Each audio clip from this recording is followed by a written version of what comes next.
reconozco la ambición excesiva y por tanto frustrada, y aunque no hubiera sido excesiva, de un panorama de la poesía mexicana. Ayer que estaba revisando las notas entendí el despropósito, pero bueno, continuaremos y quedará como alusiones lo que debió haber sido un ejercicio interpretativo más directo, pero en verdad sí es un curso, no lo que se requiere. Uno de nuestros mayores poetas, si no uno de nuestros mayores poetas, sí el creador de una literatura extraordinaria, es Alfonso Reyes, a quien le debemos, entre otras cosas, una obra de notable claridad expresiva cuya ausencia se manifiesta tanto en el lenguaje público, la claridad expresiva, y un sinnúmero de gestos de cortesía hacia el lector.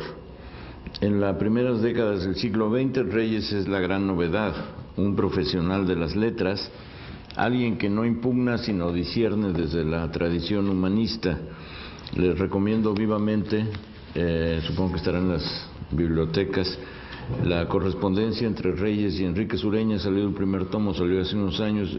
Son dos jóvenes que hablan de literatura con cierto énfasis en la ausencia de cultura en Monterrey, y es un libro deslumbrante, como pasión intelectual, como avidez, como relación humana a través de los libros. Para Reyes, la cultura es una función unificadora y cree inútil jerarquizar a Homero, Virgilio, Góngora, Ruiz de Alarcón, Sor Juana, Goethe, Mallarmé. Solo un afán renacentista nos puede poner al día. Según varios especialistas, entre ellos Octavio Paz, Ifigenia Cruel, que es el poema que él escribe, un tanto inspirado en la muerte de su padre Bernardo Reyes, que muere durante la decena trágica en un asalto a Palacio Nacional, un asalto no electoral a Palacio Nacional. El poema tiene esa doble inspiración, la vertiente autobiográfica y la tragedia griega. Yo no sé si es el gran poema de Reyes, sí creo que es una obra de construcción retórica impecable, pero hay varios poemas que me gustan más, desde los muy aparentemente triviales, que acaban afectando la memoria benéficamente, como de Niño en Monterrey, A mí me seguía el sol, o las décimas de Amapolita Morada del Valle donde nací, si no estás enamorada, enamórate de mí, o sobre todo Hierbas del Tarahumara, que me parece quizás el mejor poema de Reyes. Por ejemplo, en el poema El Descastado escribe: bíblica fatiga de ganarse el pan, desconsiderado miedo a la pobreza, con la cruz de los brazos abiertos, ¿quién girará al viento como veleta? Fatiga de ganarse el pan, como la cintura de Saturno, ciñe al mundo la necesidad maestra de herreros, madre de las rejas carcelarias y de los barrotes de las puertas, tan bestial como la coz del asno en la cara fresca de la molinera, y tan majestuoso como el cielo. Odio a la pobreza, para no tener que medir por peso tantos kilogramos de hijos y criados, para no educar a los niños en escasez de juguetes y flores, para no crear monstruos despeinados que alcen mañana los puños contra la nobleza de la vida. Creo que Reyes, sobre todo en la prosa, es una obligación. José Juan Tablada nace en la Ciudad de México en 1871 y muere en Nueva York en 1945. Es un modernista a ultranza, colabora en la revista Azul, promueve la revista Moderna, cultiva el exotismo al grado de ampliar en un medio tan represivo como el del final del siglo XIX el sentido de espiritualidad amorosa, donde la blasfemia es otro rezo. En 1898 publica su poema Misa Negra. Dice en un momento: con el orgullo de los rezos quiero la voz de tu ternura, y con el óleo de mis besos ungir de diosa tu hermosura. Quiero cambiar el grito ardiente de mis estrofas de otros días por la salmodia reverente de las unciosas letanías. Quiero, en las gradas de tu lecho, doblar temblando la rodilla y hacer el ara de tu pecho y de tu alcoba la capilla, y celebrar ferviente y mudo sobre tu cuerpo seductor, lleno de esencias y desnudo, la misa negra de mi amor. Es un poema que corresponde a toda una corriente internacional, sobre todo la poesía francesa, que analiza muy bien Mario Prats en su clásico El amor, las mujeres y la muerte. Es un libro que les recomiendo porque es el mejor análisis que hay sobre lo que es la Belle Dame Saint-Merci y toda esta relación de erotismo y fe. Las consecuencias de la publicación del poema no se dejan esperar. Alertada por un cortesano, Carmelita Romero Rubio, la esposa de Porfirio Díaz, busca el castigo del profanador que debe prometer continencia verbal. Luego, en 1900, Tablada va a Japón, en donde descubre el haiku, la imagen única, que es un poema abierto y de la que él es un maestro. Le digo 3 ejemplos. El saúz, tierno saúz, casi oro, casi ámbar, casi luz. Heroísmo, triunfaste por fin, perrillo fiel, y ahuyentado por tu ladrido, huye veloz el tren. El insomnio, en su pizarra negra, suma cifras de fósforo. Tablada también tiene este pequeño, estas 2 líneas que han sido tan famosas por un siglo: mujeres que pasáis por la Quinta Avenida, tan cerca de mis ojos, tan lejos de mi vida, que es, creo que ese y el de otro poeta mexicano muy desconocido ya, Francisco de Icaza, son los 2 poemas breves más, celebrados. Podía agregar el de Nervo, la ardilla corre, la ardilla vuela, mamá, la ardilla no va a la escuela. El de Icaza está grabado, está en un gran muro de la ciudad de Granada, en España, y dice, incitando a la mujer a que le dé, a que socorra a un limosnero ciego, dice Icaza: dale limosna, mujer, que yo no conozco nada, como la pena de ser ciego en Granada. Que es, Tablada es vanguardista, sin embargo tiene una vida política un tanto desastrosa, alaba a Porfirio Díaz, y luego en 1912 ataca soezmente a Francisco I. Madero con una sátira, Madero Chantecler, que es francamente lamentable, y luego se asusta con la barbarie zapatista, la de entonces, no es tan reciente esto, y los zapatistas hacen pedazos parte de su casa en Coyoacán. Tablada sale de México, luego fuera de México se cautiva con la poesía de López Velarde, incurre en el nacionalismo literario y se dedica publica un libro, La Feria, en 1928, donde intenta esa poesía desolada, hecha de espectros, que es el alma de los pueblos mexicanos, y que no obstante su desmesura localista sigue siendo testimonio vivísimo del aprovechamiento del folclore. Dice: Tablada anuncia la brevedad en una literatura de extensión y fárrago. Pensar en un poema breve entonces ya era una audacia. Hay que ver lo que se permitían de espacio. Simplemente, si por ejemplo el corrido se acorta por la necesidad de grabarlo. Los corridos eran infinitos. Cuando empieza el disco y son 2 minutos y medio, 3, entonces el corrido ya se acorta, pero el corrido de Cananea duraba casi tanto como La Huelga, por ejemplo.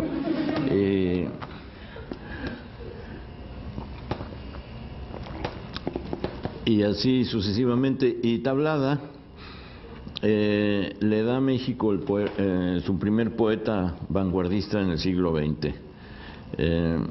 Tiene, además, insiste en la poesía visual con gran fortuna. Esto le resulta especialmente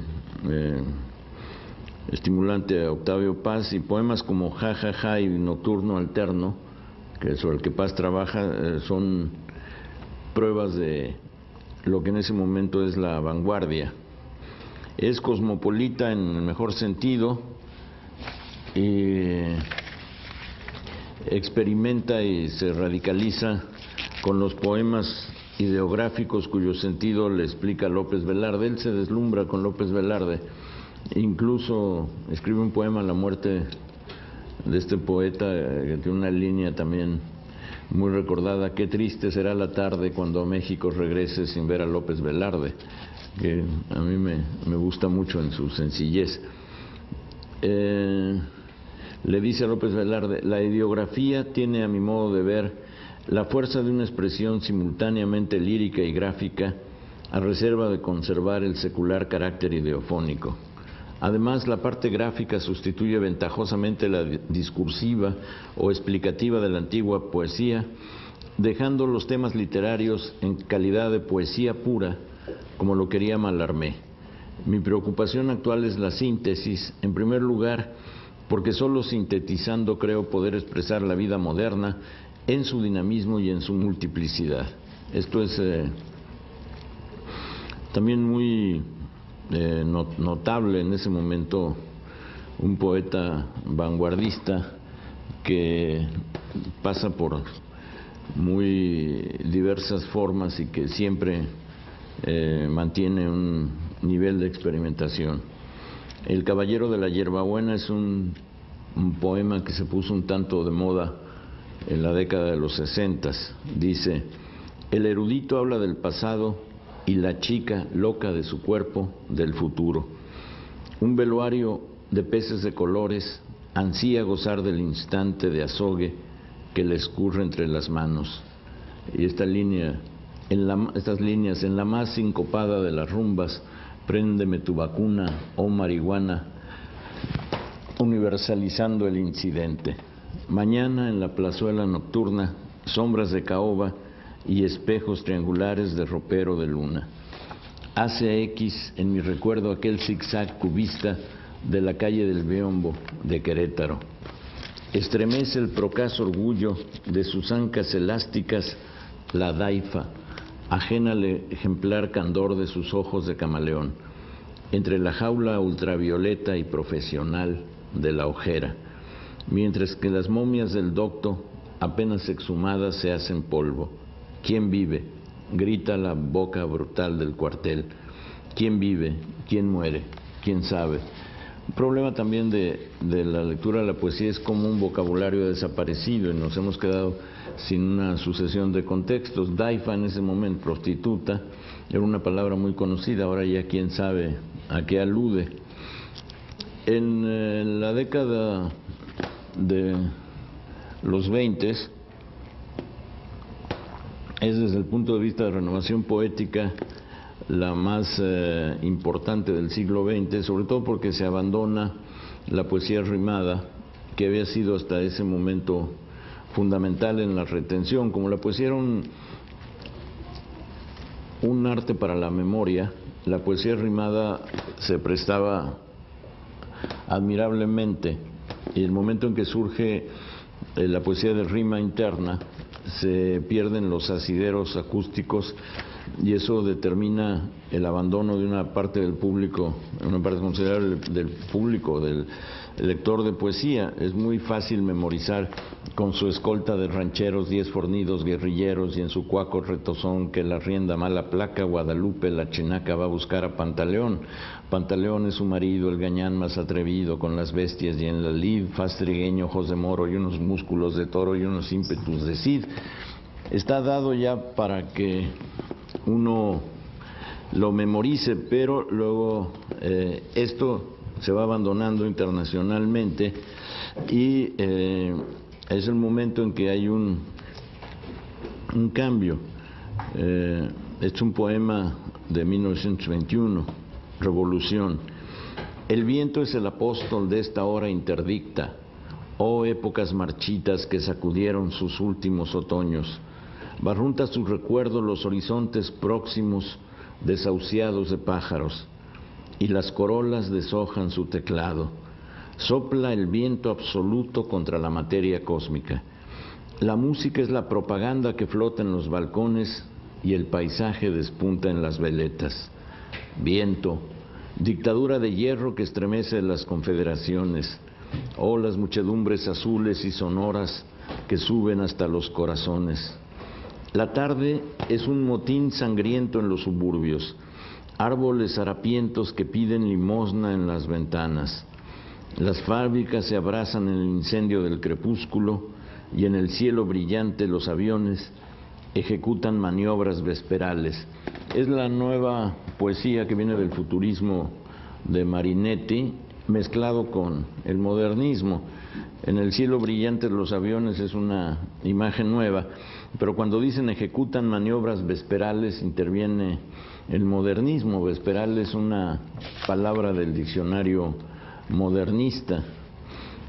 En la Ciudad de México, en 1921, empieza el aquietamiento de la revolución, que tarda todavía esa década y viene a terminar, digamos, con el fin de la Guerra Cristera y el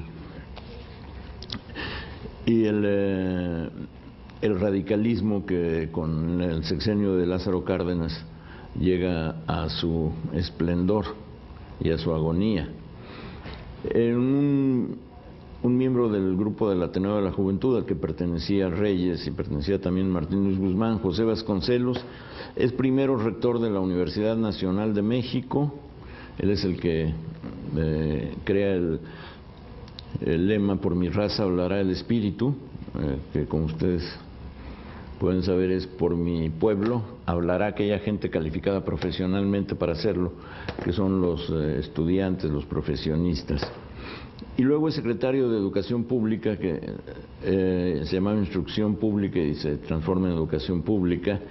Para él la revolución ya no es lo que ocurre en el campo de batalla, sino lo que ocurre en los espíritus. Entonces patrocina el muralismo, la resurrección de la canción popular, la higiene, que en ese momento se considera un instrumento imprescindible de la civilización. Los cursos de higiene de la década del 20 son una transformación de los hábitos de la República, por así decirlo, y patrocina también las ediciones de los clásicos, que tienen una importancia enorme.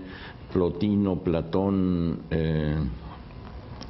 Goethe, Tolstoy, Romain Rolland, etcétera, tienen una importancia enorme porque el Estado suscribe la existencia de los clásicos como aquello que al constituir la biblioteca casera marca una distancia con la anterior pequeña o casi simbólica biblioteca casera, que consistía en algunos tratados religiosos y novelas como Quo Vadis, Ben-Hur, Alejandro Dumas, El Conde de Montecristo, desde luego, y Los Miserables de Víctor Hugo.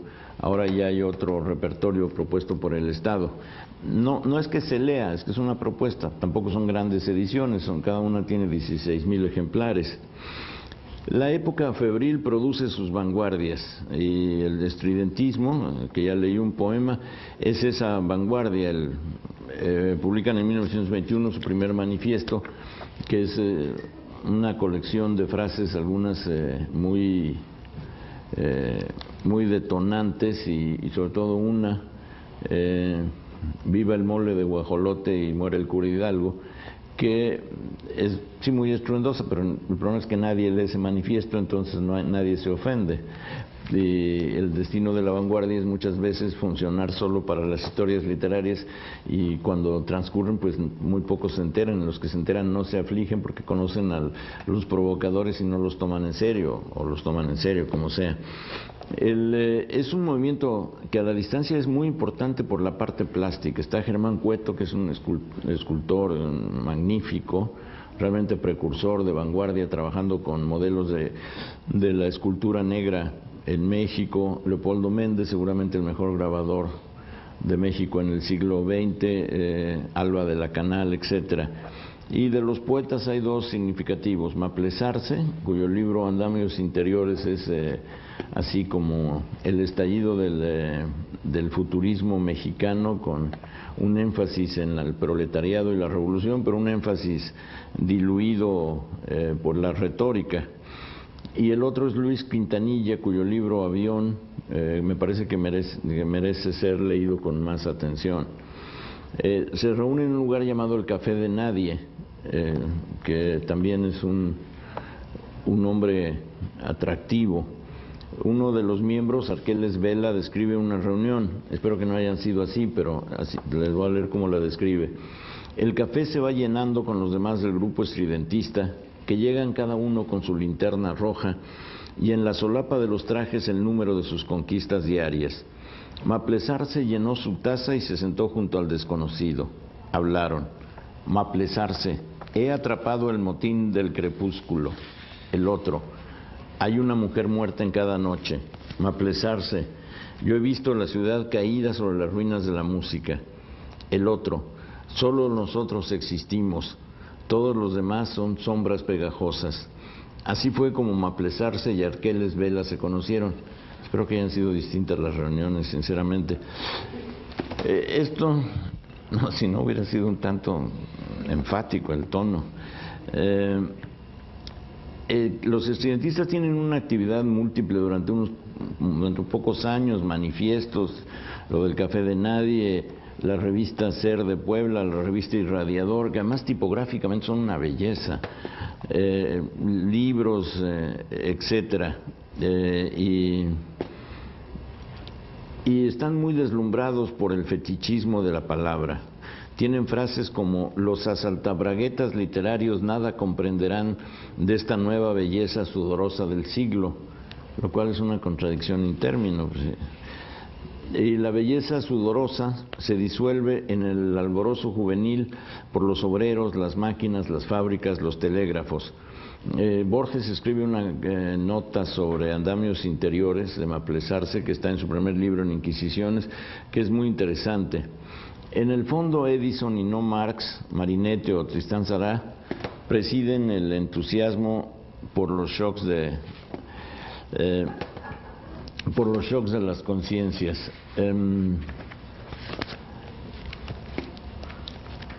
Renato Leduc. Antes de Jaime Sabines y un tanto después de López Velarde, Renato Leduc, 1827-1986, es el poeta genuino capaz de atraer a los que no leen poesía. Es hijo de un escritor modernista, Alberto Leduc, que tiene un cuento muy interesante, se llama Fragatita, de una prostituta que se venga de su violador, que un poco es como Emma Suns, claro, sin el genio de Borges, pero con la misma idea de la venganza subterránea o agazapada. Leduc es telegrafista en las tropas de Pancho Villa, es un profesional de la grosería. Ahora que ya la grosería no existe, estaría perfecto. Es lo que llaman entonces bohemio en París y México, es periodista y es celebridad. Él es muy antiintelectual, es homófobo, y su sentido modernista del idioma recurre al mismo tiempo al vocabulario más recóndito y a la intención plebeya que lo defrauda. Por ejemplo, dice: acre sabor de las tardes que fuimos bizarramente cobardes, primer amor la quisimos, tiempo de ensueños opimos y de alardes. Opimos por óptimos es una palabra absolutamente modernista que ya entonces no se usa. Él desde 1928, sin necesidad de promociones editoriales o patrocinio de los cenáculos, los poemas de Leduc circulan copiados a mano o mecanografiados. A mí todavía me tocó en la escuela preparatoria de principios de los años 50 que me regalaran una copia a mano del del libro de Leduc, Prometeo Sifilítico, que era entonces una revelación, una línea triunfal de Prometeo Sifilítico llega Festos y le dice: mensajero fatal, chinga tu madre. Y entonces, dicho en aquellos ámbitos en donde nada resonaba salvo el silencio de la hipocresía, luego ya se vio que esas palabras, cuando se multiplican, se vuelven acústica banal, pero en ese momento todavía se creía en su poder esplendoroso. Y el libro de paz, que estaba desde 1949, El laberinto de la soledad, con su capítulo dedicado a las palabras que son las palabras sagradas porque conmueven, le había dado un especial relieve a la idea del uso de la llamada grosería. Hoy ya no han dejado, se han democratizado esas palabras a un punto en verdad notable. Un poema de Leduc se llama Temas. No haremos obra perdurable, no tenemos de la mosca la voluntad tenaz. Eran declaraciones de principio, por así decirlo. No tenemos de la mosca la voluntad tenaz, es decir, aquella ansiedad, el afán de escribir para la eternidad era simplemente un revoloteo, en última instancia fútil, porque quién sabía, quién garantizaba lo que era perdurable y lo que no, qué era escribir para la eternidad. Es introducir un elemento de duda en la conciencia, hasta entonces monolítica respecto a las consecuencias de la literatura.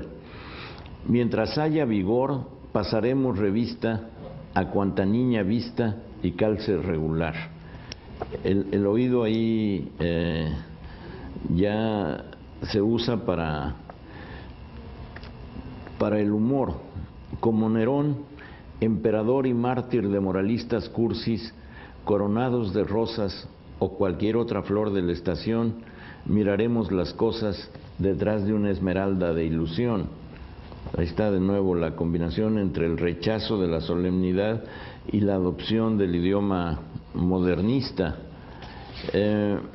Quizá la suerte interminable del soneto Tiempo, de Leduc, como todos conocen de memoria, sabia virtud de conocer el tiempo, a tiempo amar y desatarse a tiempo, como dice el refrán, dar tiempo al tiempo, que de amor y dolor alivia el tiempo, aquel amor a quien amé a destiempo, martirizóme tanto y tanto tiempo, que no sentí jamás correr el tiempo tan acremente como en ese tiempo.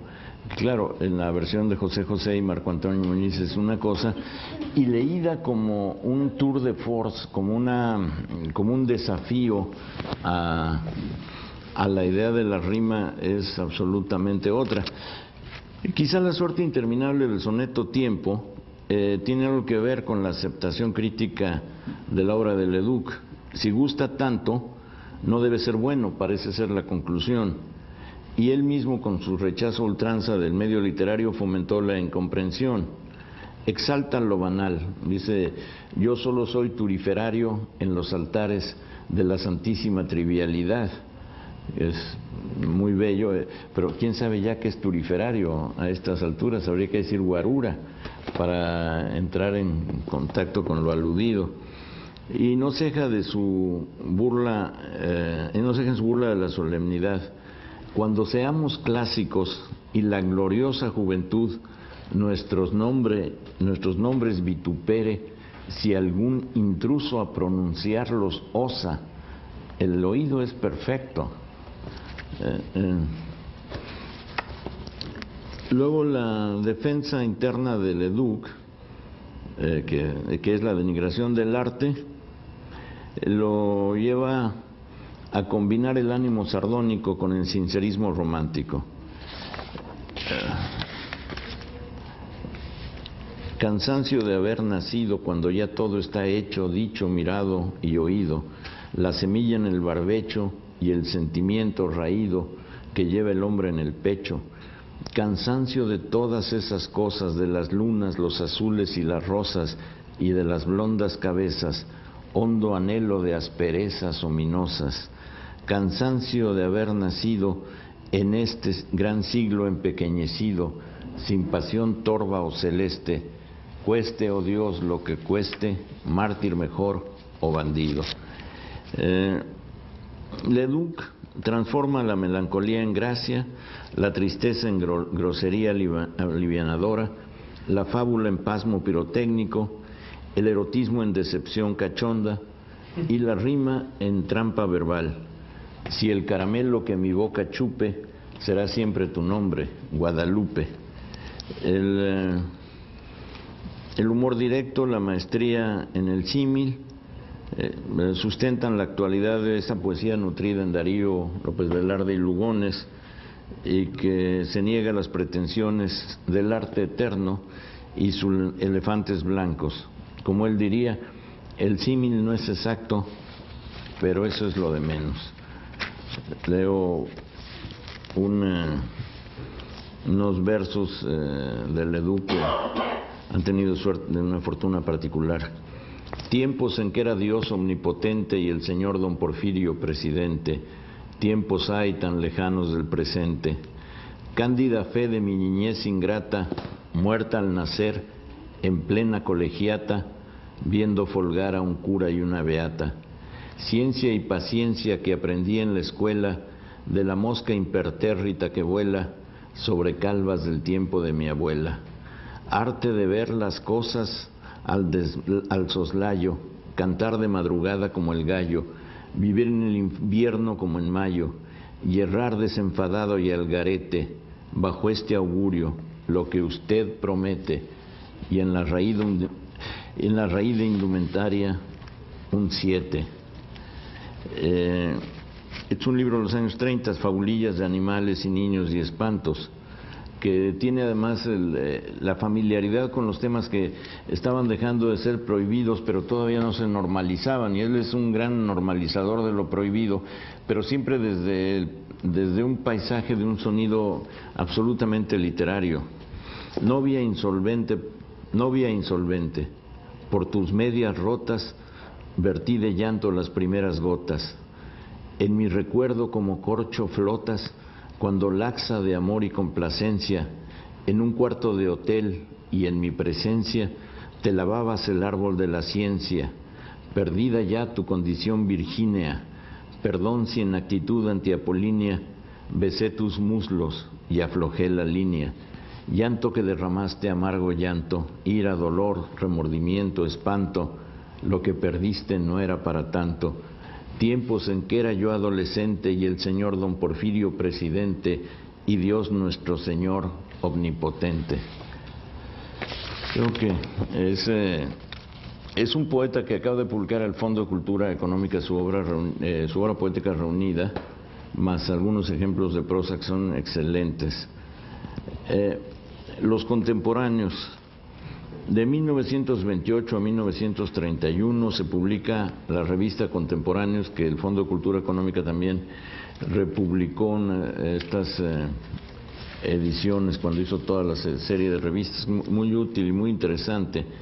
Contemporáneos, la revista no es tanto la expresión de un grupo, aunque lo sea inevitablemente, como la convergencia de puntos de vista literarios, lecturas y visiones de la modernidad poética.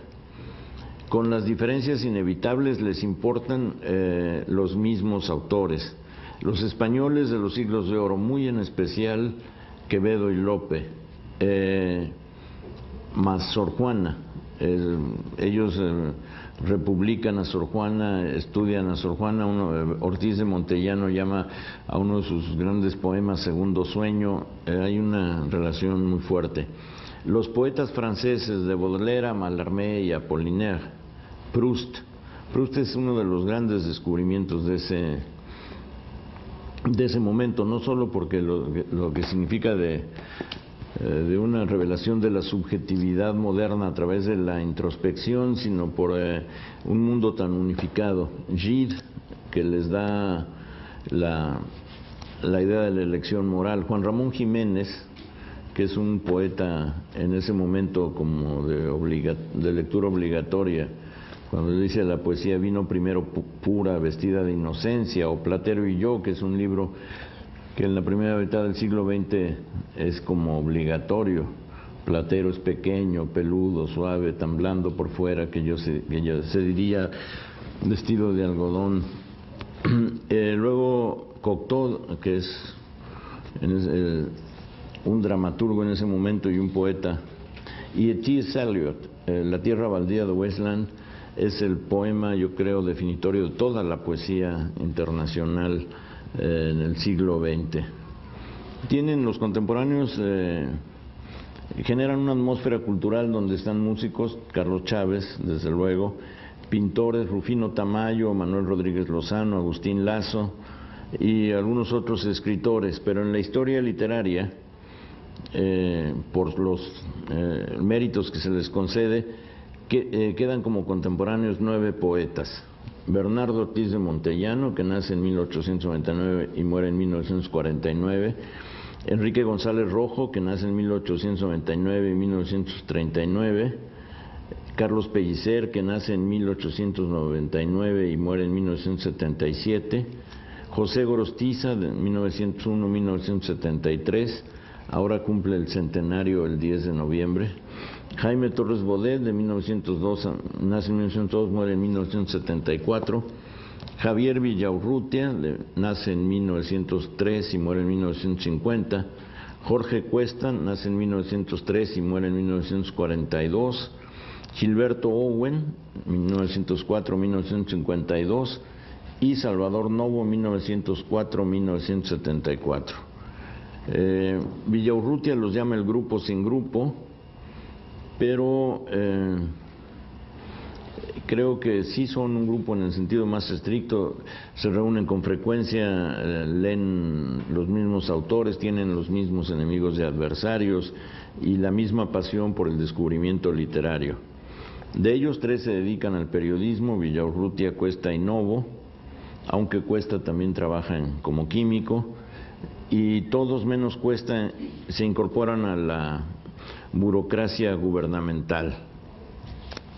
Además de la poesía, les interesan el teatro, fundan un grupo de teatro, las artes plásticas, la música, el cine.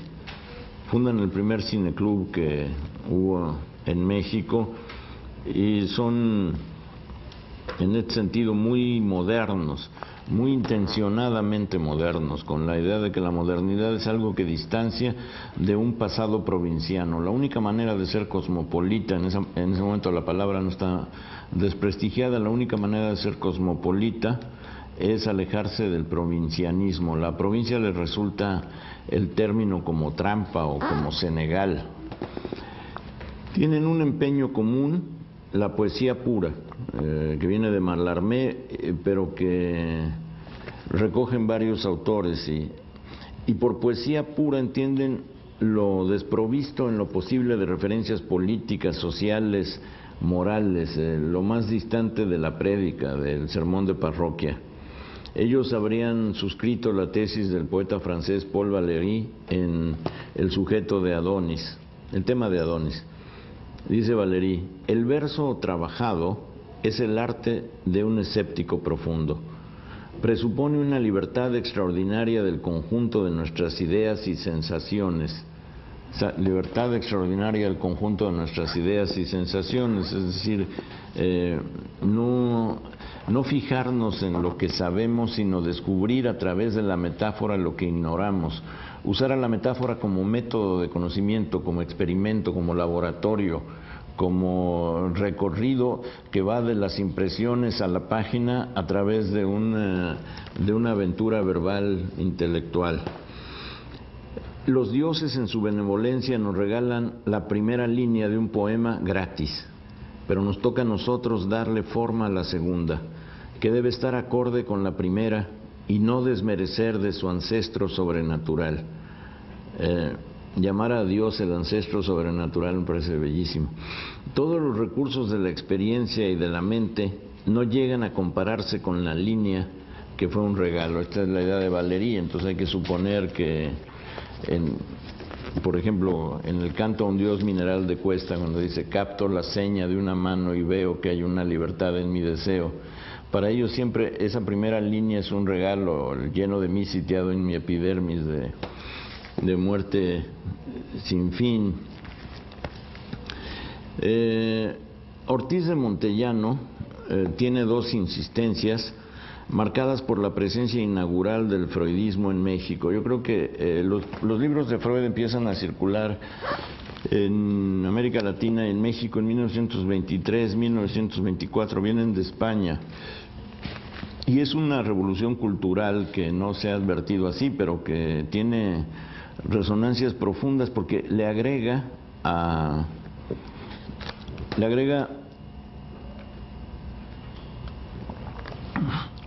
las personas algo que no suponían que tenía, un patrimonio un tanto oscuro, pero que se volverá indispensable, que es el inconsciente. La idea del inconsciente, trabajada fuera de la perspectiva psicoanalítica, se vuelve como el almácigo, para usar otra palabra en desuso, como el almácigo de todos los deseos profundos, y sobre todo como la seguridad de que hay un espejo al que no es posible asomarse sin temor y terror. Y todo esto marca otra etapa cultural, como después el marxismo en los años 30, pero con mucho mayor profundidad, en cierto sentido, Freud. Que Ortiz de Montellano toma dos elementos. La enfermedad tiene todo lo del hospital. Los poemas sobre su estancia en el hospital son magníficos, y ahí sería el instinto tanático y lo desconocido, que es el inconsciente. En ambos casos la pérdida de la conciencia opera. Ortiz de Montellano exalta el sueño, las formas negadas socialmente, y ve en el inconsciente a la defensa del individuo contra una cultura represiva. Hipnos, el reino de los poderes del vidente, Hipnos, el sueño, incendia el lirismo lógico y el conformismo. Y Ortiz de Montellano se ampara en la belleza que arrasa las inútiles acumulaciones de la razón. El hombre es el agente de su instinto, el instinto es el reducto salvador, lo que viene en contra, lo que de alguna manera continúa el impulso de los románticos y de los modernistas y contradice la creencia en la razón de los positivistas y ya el nuevo culto a la ciencia que empieza a producirse. Escribe en el himno a Hipnos: incendia, joven Hipnos, es el lirismo lógico que ha reducido al hombre a ser un placentero bazar de cosas útiles, sin inquietudes y sin rebeldías. Lirismo calculado para cerebros satisfechos, con el calor eléctrico, el trabajo, las lluvias y el dinero. Un lirismo de formas suaves, suaves formas, fuego apenas de flores de tabaco. Lirismo que se aparta del corazón del mar y de los femeninos nublados de la tierra, porque no está bien que el hombre, ser superior, que se engaña sabiendo lo que ignora lo que sabe, conceda alguna cosa a otro poder extraño al de su voluntad, serpiente omnipotente, el poder de su yo feroz que impone con razones su falta de razón. Esta certeza en que se sabe lo que se ignora y se ignora lo que se sabe es radicalmente ya una certidumbre freudiana, nada que crea el primer gran relativismo cultural. Nada de lo que hemos dicho hasta ahora puede sustentarse con total validez, puesto que ignoramos los motivos inconscientes que nos llevan a proferirlo, a decirlo, a actuarlo, a vivirlo. Como desconocemos la raíz profunda, acabamos desconociendo nuestros actos.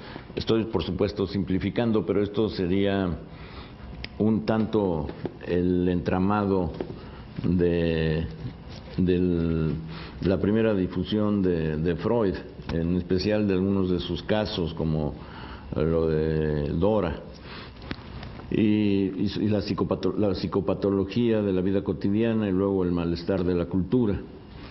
Incendia, joven Hipnos, esos corazones letrados que amenazan sin duda la sabiduría, esos falsos corazones de hierba endurecida, impenetrables a la sed y al fuego con que la sed se apaga.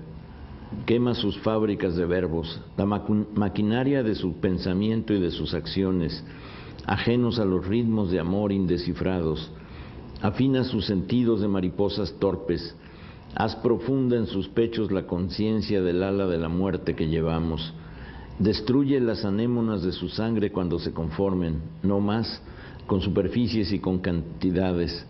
Devuélveles la honda simplicidad de tus paraísos de silencio, en donde crece sin horror la vida. Joven himnos vidente, yo sé que soy también un hombre de estos hombres.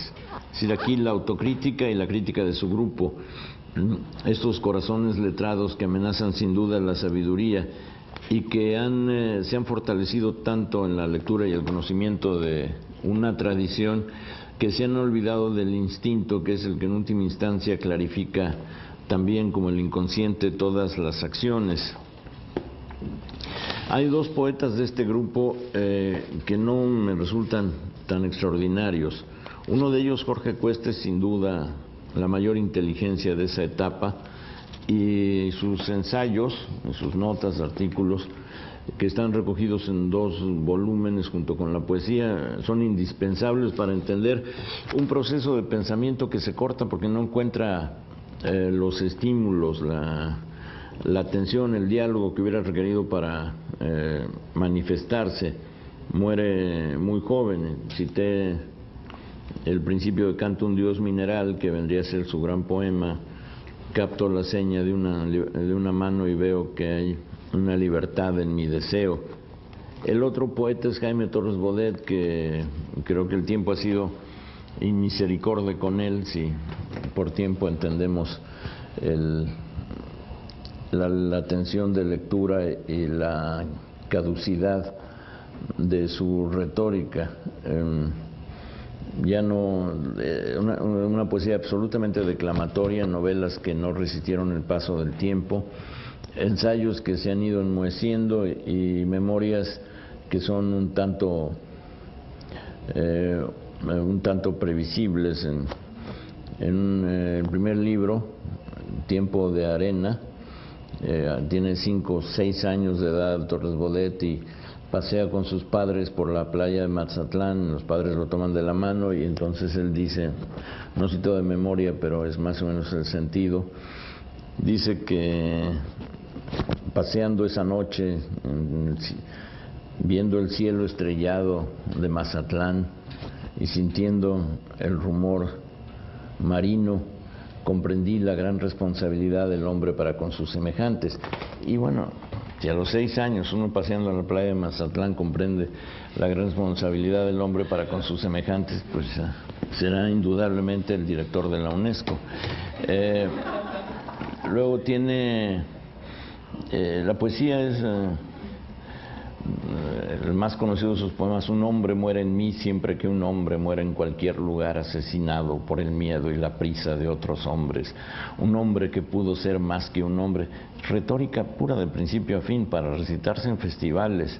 O el soneto a su madre, no has muerto, has vuelto a mí, lo que en la tierra donde una parte de tu ser reposa, sepultaron los hombres, no te encierra, porque yo soy tu verdadera fosa. Pues probablemente sí, pero lo que sucede es que es una poesía que llama mucho la atención y que parece continuar la línea de Gabriela Mistral, pero Gabriela Mistral es una escritora mucho más poderosa. José Gorostiza, en su primer libro, Canciones para cantar en las barcas, 1925, tiene poemas de levedad y gracia y una fascinación por las nursery rhymes y la conversión de las evocaciones en cuentos de hadas. El poema con el que empieza el libro es: iremos a buscar hojas de plátano, al platanar se alegra el mar. Y tiene un poema que se llama Acuario, que dice: los peces de colores juegan donde cantaba Jenny Lind. Jenny Lind era una cantante sueca del siglo XIX que fue quizás la soprano más famosa de esa etapa. Jenny era casi una niña por 1840, pero tenía un glu glu de agua embelesada en la piscina etérea de su canto. Aquí está Inuche, como hubieran dicho entonces, Muerte sin fin, hablar de lo que produce la voz como un glu glu de agua embelesada en la piscina etérea de su canto. Describir así es notable. New York era pequeño entonces. Las casitas de 4 pisos debían de secar la ropa. recién lavada sobre los tendederos azules de la madrugada. Aquí hay una presencia de Pellicer muy fuerte. Iremos a Barrier Place, aquí tan cerca, a recibir saludos de pañuelo que nos dirigen los barcos de vela, y las sonrisas luminosas de las 5 de la tarde sí darían un brillo de luciérnaga a las calles. Después de este poema, 14 años después, publica Gorostiza Muerte sin fin, una obra maestra del idioma que admite todas las interpretaciones y la sobrevive. Nada fija al poema. En vísperas de la Segunda Guerra Mundial, un escritor desafía a los lectores con la complejidad que no requiere de interpretaciones, solo creo de pasión por las imágenes y el sonido de la literatura. Se produce la gran paradoja. Un libro del que entonces no se venden más de 100 ejemplares obtiene una resonancia extraordinaria. Desde el reducto de unas cuantas publicaciones y la solidez de sus gustos, una minoría pregona de modo convincente la grandeza de un poema indescifrable en su conjunto y diáfano en fragmentos. A semejanza de un tipo de pintura, Muerte sin fin es un poema que se asimila por fragmentos, golpes de vista, memorias súbitas. Vale la pena intentar desentrañarlo, y lo han hecho en estos meses Arturo Cantú, con un muy buen libro sobre Muerte sin fin, y Evodio Escalante. Los dos libros valen la pena, pero no les son indispensables a los que se aproximen a esta perfección. De hecho, Muerte sin fin es lo que cada lector decide, con la autoridad esa exactamente que le da su conocimiento de poesía. Y de la exigua minoría que en 1940 admira a Gorostiza, los cómplices y hermanos, para la cita de Eliot, Mon semblable, mon frère, se pasa al más abundante sector de lectores, dueños de la noción distinta. No hace falta entender, en el sentido de explicar Muerte sin fin, si se dispone de la aprehensión de fragmentos y el goce de la armonía verbal. El principio es deslumbrante. Lleno de mí, sitiado en mi epidermis por un Dios inacible que me ahoga, mentido acaso por su radiante atmósfera de luces que oculta mi conciencia derramada, mis alas rotas en esquirlas de aire, mi torpe andar a tientas por el lodo. Lleno de mí, ahito me descubro en la imagen atónita del agua, que tan solo es un tumbo inmarcesible, un desplome de ángeles caídos a la delicia intacta de su peso, que nada tiene sino la cara en blanco, hundida a medias ya, como una risa agónica en las tenues holandas de la nube y en los funestos cánticos del mar, más resabio de salo al borde cúmulo que sola prisa de acosada espuma. Si me preguntan qué quiere decir, desde mi conocimiento de la poesía y los años que llevo leyendo este poema, les digo que no sé. Y creo que es la respuesta más elocuente y científica a mi disposición, porque se puede elaborar y se puede hablar de un poema sobre Dios y sobre la muerte y la resurrección de Dios, y el agua como el símbolo de la forma, más que vaso también más providente. Se puede decir lo que se quiera, pero con eso no se avanza como sí se avanza si uno simplemente reconoce que el sumergirse en el poema, las iluminaciones de pronto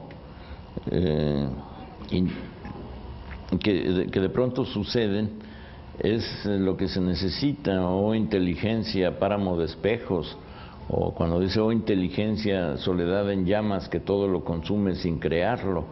Eso no requiere de mayor comprensión. Pero cuando dice más que vaso también más providente, que así se hinche como una estrella en grano que así en heroica promisión se enciende como un seno habitado por la dicha y rinde así puntual una rotunda flor de transparencia al agua, un ojo proyectil que cobra alturas y una ventana a gritos luminosos sobre esa libertad enradecida que se agobia de cándidas prisiones. Pues es bellísimo, pero descifrarlo es simplemente someterse a un ejercicio que puede muy bien matar el gusto por la poesía. Un señor que se llama Mordecai Richler. No, a mí no me da risa esto porque temo que van a decir que soy un ignorante, pero la verdad es que no sé qué quiere decir. Un señor que se llama Mordecai Richler dedicó un análisis a Muerte sin fin que está publicado por la UNAM y la examina línea por línea. Después de leerlo, yo pensé que había leído un tratado sobre mecánica popular, porque no había manera de que entendiera yo lo que había pasado con esa lectura textual. Y ya la lectura semiótica se la regalo, porque eso sí ya es entrar en los terrenos de la espesura dionisíaca y etcétera. La verdad es que no sé, es una de las confesiones más tristes para algo que se supone una cátedra, pero lo que sé de Muerte sin fin es lo que retengo en la memoria de Muerte sin fin. Y eso me ilumina y me hace pensar que hay ignorancias que la memoria compensa, o si no compensa, pues que son alivios mnemotécnicos de la culpa. La culpa es que no lo entiendo. ¿De dónde surge? Qué confesión más desgarrada, ¿verdad? ¿De dónde surge Muerte sin fin? El libro anterior, Canciones para cantar en las barcas, no hace prever la singularidad extrema de una poesía que, por acumulación y vislumbramientos, construye en el lector el nuevo entendimiento. Y el nuevo entendimiento puede también ser la certificación de que la poesía es a tal punto un gusto melódico y verbal que descifrarlo, desentrañarlo, por útil que parezca en ciertos momentos, puede ser además muy engañoso en la medida en que puede haber una interpretación exactamente opuesta, igualmente convincente.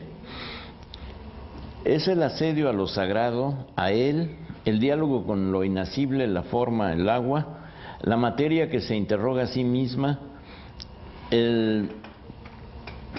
la metafísica fundada en la extinción de la materia y la resurrección del lenguaje, la ardua teología donde la inteligencia es un vislumbre de la divinidad.